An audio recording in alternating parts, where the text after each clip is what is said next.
90-day fiancé friends, please watch the full video and please subscribe. Jasmine Pineda sat in her Miami apartment, scrolling through her phone. Her perfectly manicured fingers hovered over a picture of her two sons, their smiles bright despite the thousands of miles between them. Every day, she fought the guilt of being apart from them, but she had made a choice that had led her to Gino, to America, and to a future she was still struggling to define. Her DMs were flooded with messages from fans asking about her children.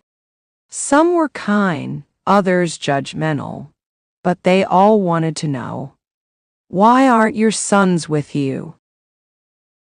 Tonight, she had decided to answer that question publicly. Setting up her phone, she hit live on Instagram. Hola, everyone, she began, forcing a smile. I know many of you have questions about my sons. I see your messages. I feel your concern, and I think it's time I share an update. The comments poured in immediately. We love you, Jasmine. How are your babies? Why did you leave them behind? She took a deep breath. My boys are in Panama with my family. They are happy, healthy, and well taken care of, she assured. I talk to them every single day. They are my heart, my soul, and everything I do is for them. But that wasn't the whole story.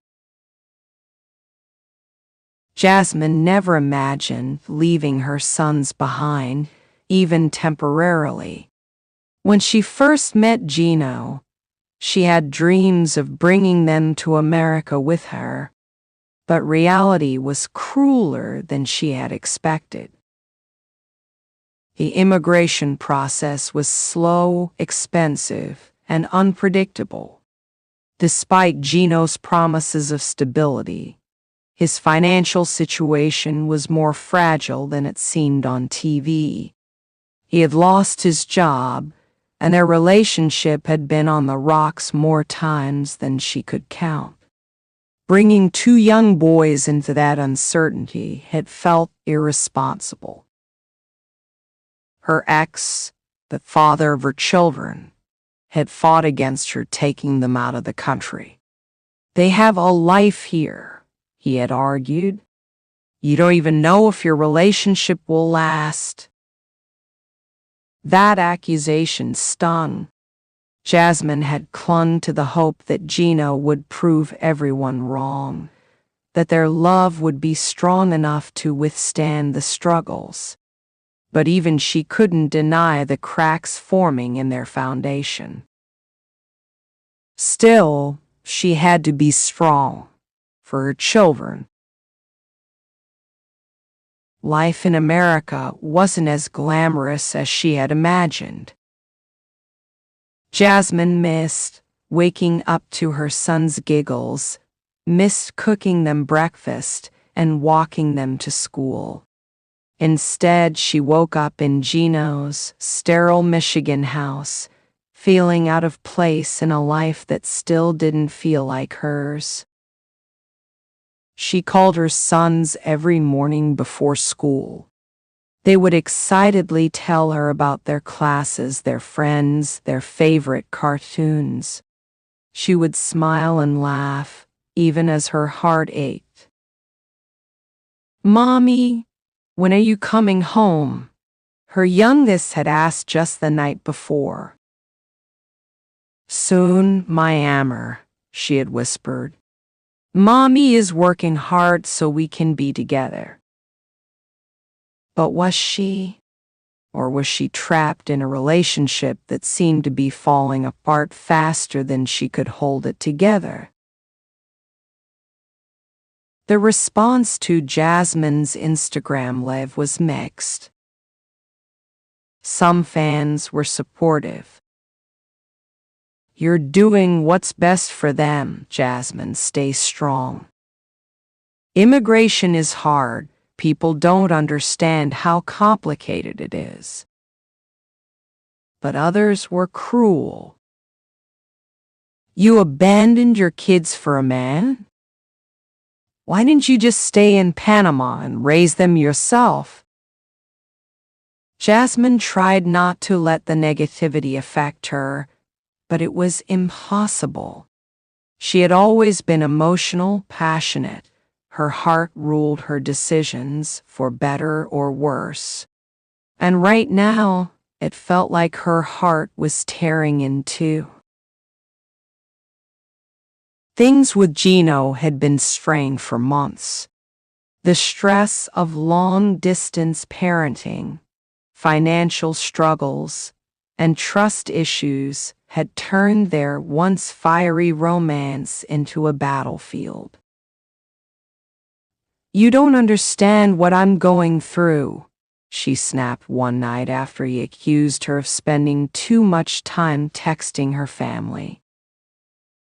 "I do, Jasmine," Gino insisted, adjusting his glasses. "But you're here now. We have to focus on us." She wanted to scream. Focus on us? How could she focus on them when her children were growing up without her? That night, she lay awake, staring at the ceiling, wondering if she had made the wrong choice. 2 weeks later, Jasmine made a decision. She was going to Panama. She didn't tell Gino until the last minute. "I booked a ticket. I need to see my kids." His face fell. "For how long?" "I don't know," she admitted. "I just need to be with them." For the first time in a long time, she felt free. When Jasmine arrived in Panama, she barely made it out of the airport before her sons came running toward her. "Mama." She dropped to her knees, hugging them tightly, tears streaming down her face. For the first time in months, everything felt right again. Her family welcomed her home with open arms. She spent her days taking her boys to school, cooking their favorite meals and soaking up every second she had with them. She posted pictures and videos, sharing her joy with the world. "Reunited with my babies, this is happiness." The trip made Jasmine question everything. Could she really bring her sons to the U.S.? Or was her life meant to be in Panama with them? One night she FaceTimed Gino. "I don't know if I can leave them again." His expression was unreadable. "So what does that mean for us?" She didn't have an answer. For now, she just knew one thing. Her sons came first. And for the first time in a long time, she felt at peace with that decision.